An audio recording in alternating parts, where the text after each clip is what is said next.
Welcome to a New Year's Eve edition of the RTF Show. Happy New Year, everybody. Brother John is here. How's it going? Well, it's going well. We're live in Chicago. The Rose Bros are back at it together. And check out this sweet blanket. I have to give a big shout out to our league mate Kelly for stitching that one together as a Christmas present for Mike. Very sweet Christmas present. Yes. One might say it was the best gift of the year. Certainly was. Made possible by Kelly. Yeah. And made by Kelly. Thank you so much, Kelly. We've got a lot of stuff to go through. I'm not gonna lie. I did not want to really do a show this week. I don't have the energy for it. Last week, horrible fantasy week. Really hated it. But content is what you crave, and that's what we're here to provide. Look, if I have to carry the show, I'll carry it. But you may have to do so. Fantasy wise, so well, actually, let's talk about what we're going to do this week. Then we'll get to next week. Yeah. This week, we're just going to do a quick overview of the championship matchup. So we'll spend a lot of time on that. We'll talk about what that's going to look like, maybe hit on the consolation bracket. Briefly, just to be a little bit of content in there. Maybe briefly hit on who's in the third place game and what that's going to look like. But we'll spend most of our time in the championship preview. What we're going to do next week is the special live recap show. We are looking for guests. Feel free to reach out if you're interested. We're going to do some season awards, right, John? What type of awards are we going to be giving out? We got a few different ones here. Similar to last year, certainly best auction, best trade of the year. We had quite a few good ones there at the end that definitely impacted the playoffs. Best value pick, worst value pick, most heartbreaking loss, you could say. Maybe even worse defeat. And then maybe some best and worst of the waiver signings. Yep. So we're gonna do a lot of those, and we'll do some other fun stuff on there. We would like to make it a live stream, so we'll send out a poll, see what night is good for people. Something similar to what we did last year towards the end of the year to wrap up. Just get people on, get people talking, go through what the year was like, and crown our champion. Yes, that'll be great. Before we get to that, the championship game. So what happened last week? I lost. It was not very close. Josh ultimately crushed me thanks to some pretty outstanding performances. One from A.J. Brown on Thursday night, another from Debo on Thursday night. Those two really, kind of set the tone for the week. It was horrifying to watch, and it only got worse from there. My players just did not show up in the same way. No, not at all. Yeah, getting off to a rough start like that, and then having just solid performances all around. Justin Herbert, Jeff Wilson, Pitts showed up, had a great game. When your defense scores 16 points and your kicker scores 12, and you're scoring 20 out of the flex position with David Montgomery, you're going to be tough to beat. Even though, you had yet again, another great game by Mark Andrews, who, when we look back on the season, it's going to be Mark Andrews kicking and screaming either Justin Hurts or Dak Prescott down the stretch into the playoffs for you. And so,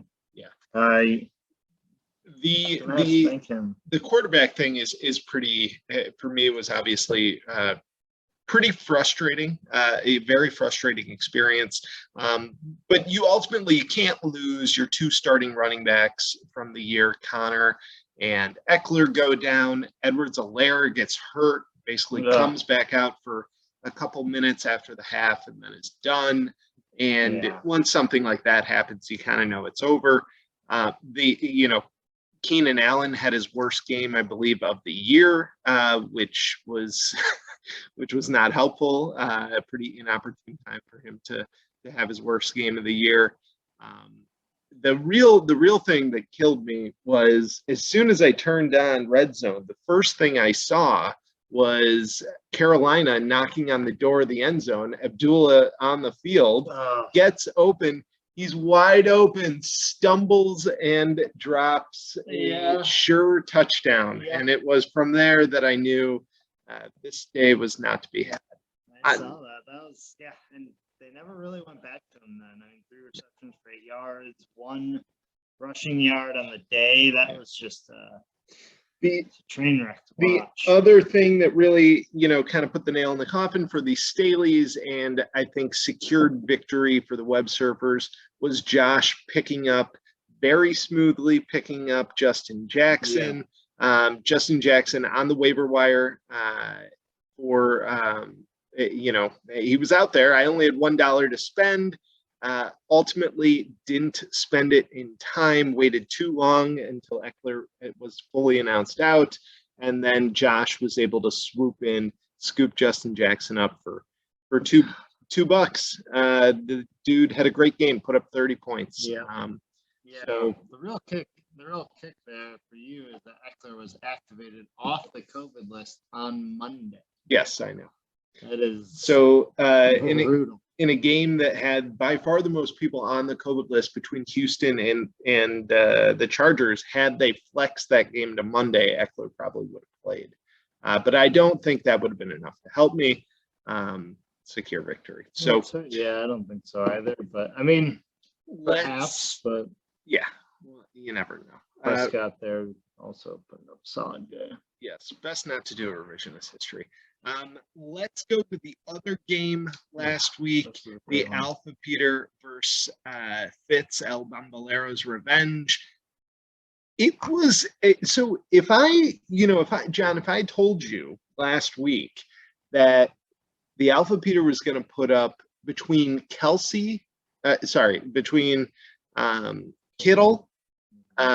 Hill, and Taylor was going to put up less than 20 points. Would you have said that he was going to win that matchup? Because I wouldn't have. No, this man has too many lives. This is ridiculous. It's like watching the Green Bay Packers. Like, it's crazy. Even when things go wrong for them, things still go right. Wildly frustrating. So annoying. Stafford putting up a stinker for Fitz. Yep. Robinson getting injured early on.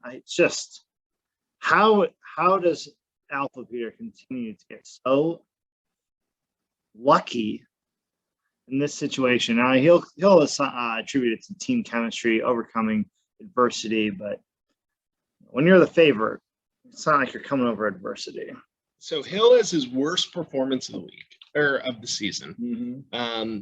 Kittle has basically his second worst performance of the season, and Taylor has his worst performance since week 3, and only putting up 12.8 points. I mean, that sounds like a recipe for success if you're the Bomboleros, and it's got to be pretty disappointing. James Robinson going down, out for the season now, being put on IR, and then you touched on it, but Matt Stafford. Either one of those guys really shows up, or maybe both of those guys show up a little bit more than they had. And, this is a victory, I think, for the Bomboleros. Yeah, totally. And, even with Kelsey going down or having COVID, found a suitable replacement. A savvy pickup in Gerald Everett. I love that. He's such a reliable receiver for Russell Wilson. Watch a lot of Seahawks football out in the Northwest, and he targets him a lot, and he'll get those 6-7 targets a game, and found the end zone on this one. Great pickup on his end. It's just I think really it's the Stafford 3 interceptions there that just kind of kills it for him. I mean, you take that away, right? That's at least 2 of those. He's up to 10 points there on the day, and probably more if the offense really gets rolling there. And Alvin Peter only putting up 123 is just, you got to take advantage of that. For sure. That's a tough break. All right, consolation bracket. Should we hit the consolation bracket? Yeah, real quick? you know what? Let Let's give it a little action All right, here. so last week in the consolation bracket, some teams played some games, some teams won, other teams lost, and that's about it. Let's move on. Hold on. All right. Hold on. Okay. I secured my best finish on the season ever That's true. in the Rose Tackle Football League. I no longer am I last place finisher. John will not be in last place, beating Portugal the Ken. This moves John into 11th place. Pretty great, securing 11th place. Congratulations. I'm really proud of you. Here's what I'll say is that Alpha Peter has never moved up in the standings. No, he hasn't. He hasn't. He's been stuck the same spot as he was last year. Yep. He's really not, there's no upward trajectory here. Yeah, so he has nothing to look forward to in his life. Exactly. The other games that happened, Kelly beat Steve to move on to the finals for the consolation bracket. As a reminder, you can win $50. The average Peters put up the biggest score of the week outside of Josh. The average Peters put up 144 points. Really crushed it, and he'll be moving on to face Kelly in the finals. Kelly, though, unfortunately, some bad luck here. We'll get into more of this in a second, but Carson Wentz goes down with COVID. Is Carson going to play this week? It's a possibility. He is not vaccinated, but for some reason, I think if it's a close contact, he might be able to. No, this says will miss week 17. Okay. Sounds like he will miss week 17. But that's tough. I'm not even sure she has a backup quarterback in the roster at this point. She doesn't, and she is out of Babs. So she will not be able to start a quarterback. That is correct. Well, we'll have to discuss that situation. That is rough. You can't really, there's not much to do. I'm in the same situation. Should Mark Andrews come down with COVID, I will be unable to start a tight end. I'm sure Charlie's pumped that other people are not starting players in the audience. I'm sure we'll hear from him at the league office at some point. Please submit all complaints to rosetackle@gmail.com. Correct. And email address. Big opportunity for Pete here. Pete could win $50, and judging by Kelly not having a quarterback, Dalvin Cook does look like he's going to play, so that helps. But Pete, I think, definitely has the superior roster at this point. Should win. I'd put the odds on Peter there, especially if Joe Burrow can somehow continue this incredible run that he's on. That game was nuts. Yeah, he just lighten it up. Yep. As a guy who has Jamar Chase, though, I will say it was a little frustrating to watch as T. Higgins had big catch after big. Yeah, it was everyone but Jamar Chase there. And T. Higgins, I mean, he could be their number one wide receiver. And then Tyler Boyd is nothing to sneeze at either. No, having great 3 of those, plus Joe Mixon is an incredible they've got a great offense. Offense. A lot of weapons. All right. Quick waiver wire news / injury news. We want to focus on let's focus on the 2 championship teams here. So with the waiver wires,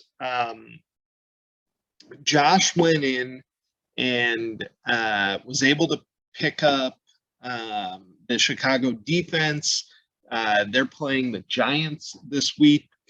I think it's a good play by Josh. I don't know. He's got San Francisco defense against that I was unimpressed with San Francisco's defense last week, and I think Houston's offense has been humming. So I like the pickup for the Chicago defense.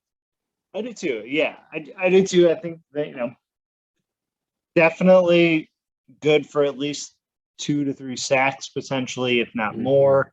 They're playing the Mike Glennon-led Giants, Yep. and maybe get a force a fumble or something like that.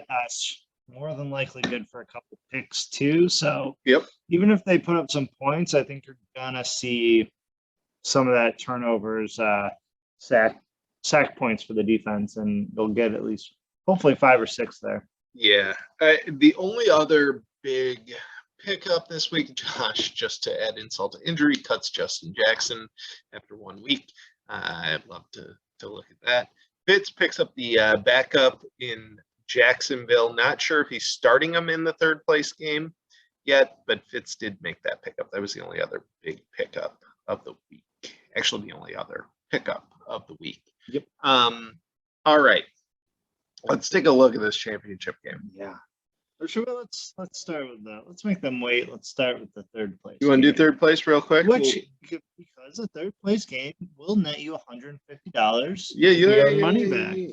Yeah, I mean, it would be a big victory. So, third place game, the Staleys versus the Bomboleros. I think the Bomboleros clearly have an edge here. I'm worried. I'm not sure what to do with the quarterback situation. As you can see, Dak is in there again. Just throwing good money after bad. Not sure what to do here. We've got. I do like the Dak Prescott play there. At home. Yes, and as you said last week, which you were like, I might play Dak. At home, he's been great, and then you don't play Dak. Yeah. But I do like the Dak play. Arizona's going to put up some points for you or against them. They're going to push that ball down the field. So Dak will have a pretty good day. And Hurts, it looks like the weather in Washington is going to be pretty terrible. So I just want to say the reason that I went with what happened Hurts there last week. So I debated it all week, and ultimately my feeling was Hurts has a higher floor than Dak does. And in a week where I needed to ensure that I was going to get at least double-digit points from my quarterback, I had to go with the guy that had the higher floor because of the running aspect of Hurts's game, his ability to generate those points on the ground. That was why I ended up going with Hurts last week. This week, different story. Got to swing for the fences. I think Prescott presents a higher ceiling in a game where we're going to need. Dallas is going to need to put up a lot of points against Arizona. So hoping that happens at home. Fitz, if we jump across, Fitz is really just hoping that the Stafford Cup stack recovers. He's got it's more than a Stafford Cup stack. It's the Stafford Cup Sony Michel stack. And if the Ravens can, it's at home for the Ravens. So it's all really gonna come down to that game, I would imagine, for Fitz. If he gets the points that he's expecting to get out of those guys, I think he takes home the third place trophy. There's no third place trophy, but he takes home the third place money, I guess. And if he doesn't, I think it's kind of a toss up. Yeah, I think so too. But in looking at his roster, there are a lot of question marks.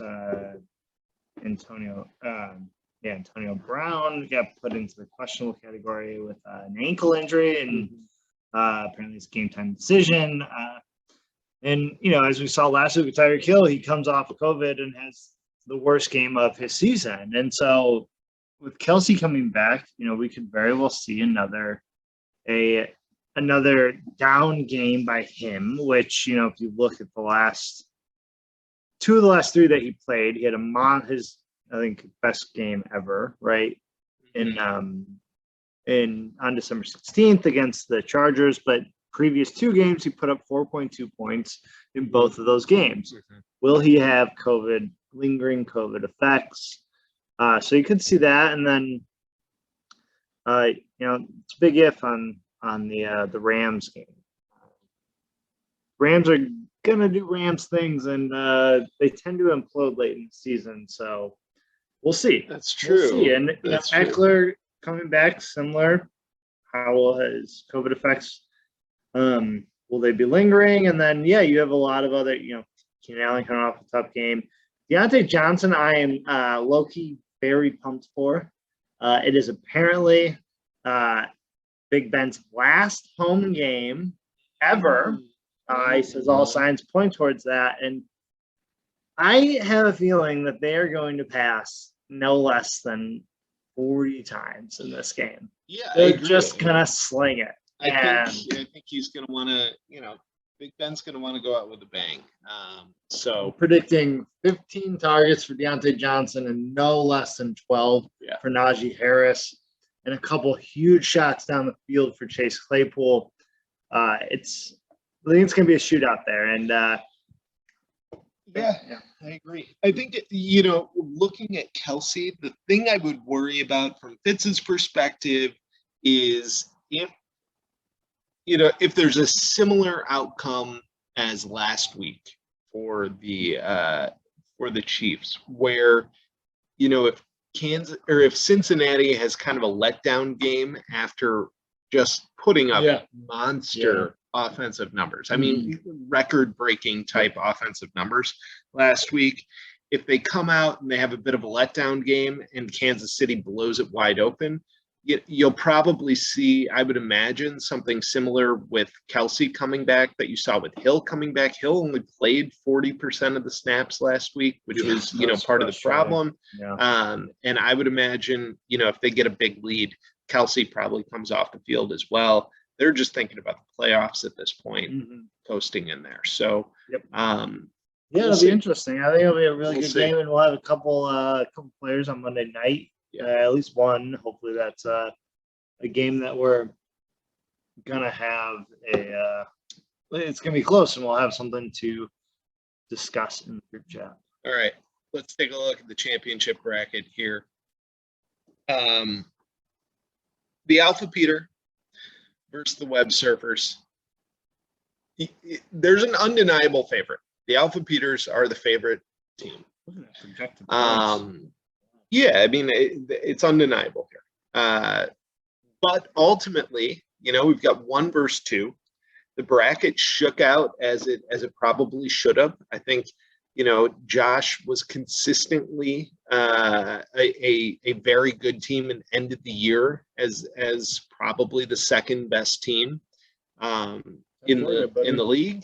And I think this is right where we should be. Now, unfortunately for Josh, he comes into it, obviously no CMC, and that would be a real game changer here. But, no CMC. He's battled that most of the season, though, I feel like he's really made some great moves, and he's getting DeAndre Swift back, which is, I think, a huge deal. So here's my question. Do you go with Swift? Do you keep Rashad Penny in there, who had a huge game last week, who, Pete Carroll loves, and you expect to get a lot of touches?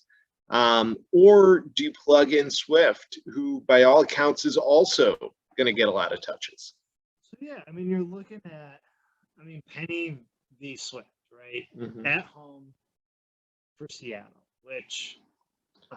or maybe you take out Javonte Williams. I think that's an interesting thing too. I mean, he's been battling some injuries, and you're looking at another rain, potential snow game in Seattle for Rashad Penny and DeAndre Swift. Swift coming back from injury, and they sat him out for sure. They made sure he was healthy and, coming back. Honestly, I do like the Penny play, like you said. Man, Pete Carroll's got just something for Penny. It's like in all season, Penny comes back. Penny comes back. And, I think it's a sneaky good pickup there, especially, as Alex Collins exited the team. It's going to be an interesting game. David Montgomery, great play. Javonte Williams, I think that's it. Do you take out Javonte Williams for Swift?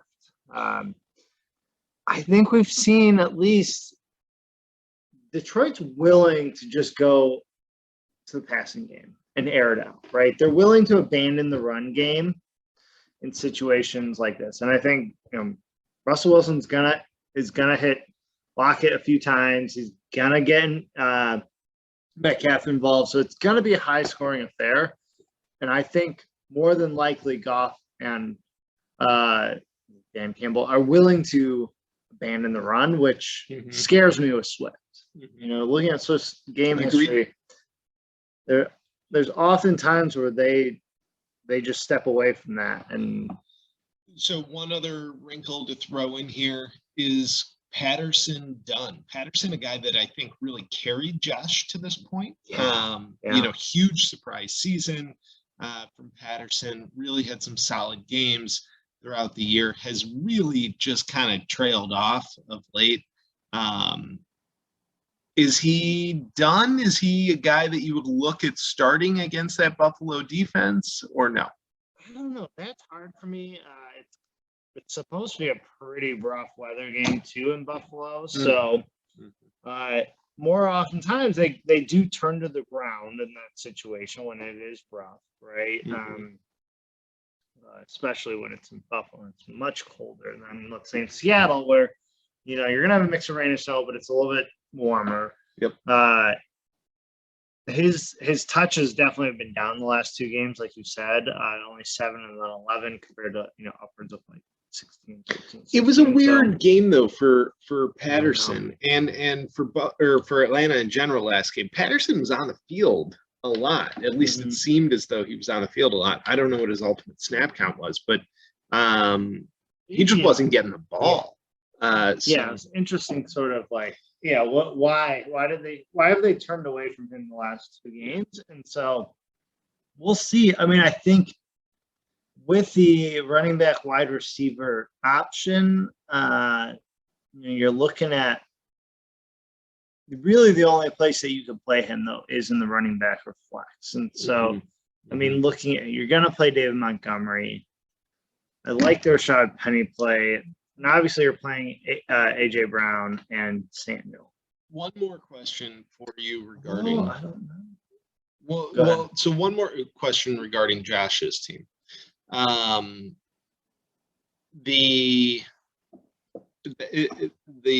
So Josh has been extremely loyal to Kyle Pitts this year. Yep. As he's run him out there pretty much every week, and Pitts is his guy. He had a big game last week, but has been more down than up throughout the season. Sure, yeah. Would you look at going with a guy like Dawson Knox? Caught a touchdown pass last week. It was right at the end of the game, and has also been kind of up and down. But he's playing Atlanta. Opportunity is there for Dawson Knox. Maybe they're not throwing the ball as much, and maybe that's actually in Dawson Knox's favor, given the weather. What do you think?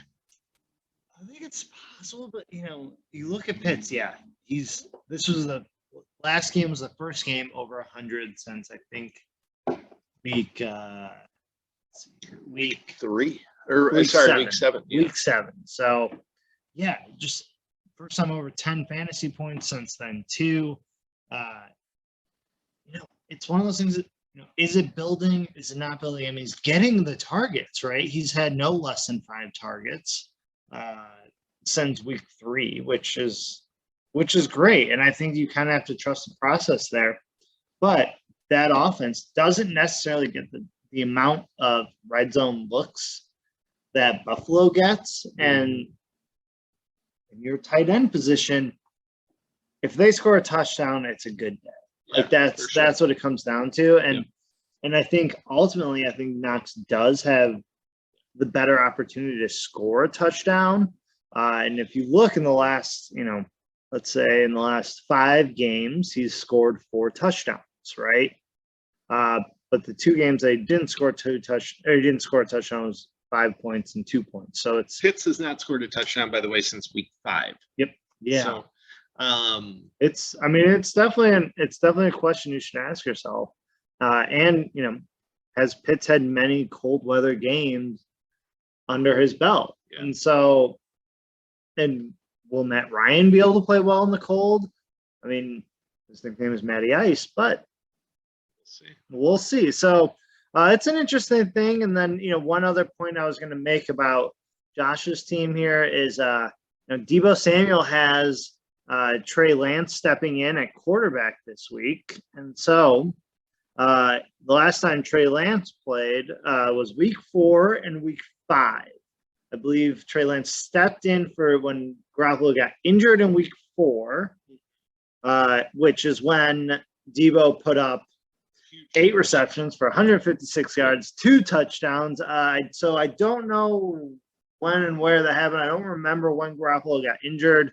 But then the next week, 9 targets for only 3 receptions, 58 yards. But I do believe, based on the fantasy points, they ran Deebo through the rushing game. So Deebo is being used as a running back just a as much. ton. Yeah. It's alarming to watch. So I I'm think not you're as right, concerned, though. but it's still concerning. Yeah. Let's jump over to Peter's team real quick. I don't think there's a lot of roster decisions to make here, but I don't know. Peter's on tilt a little bit. He's been texting me. Oh, is he? Yeah. Well, so the big one, is, do you start Justin Jefferson without Cousins playing? Yep. That's what I mentioned that earlier to him, and he's no longer there. And I don't know. I don't know if you start Justin Jefferson without Cousins playing. It's a risky proposition. It certainly feels like it.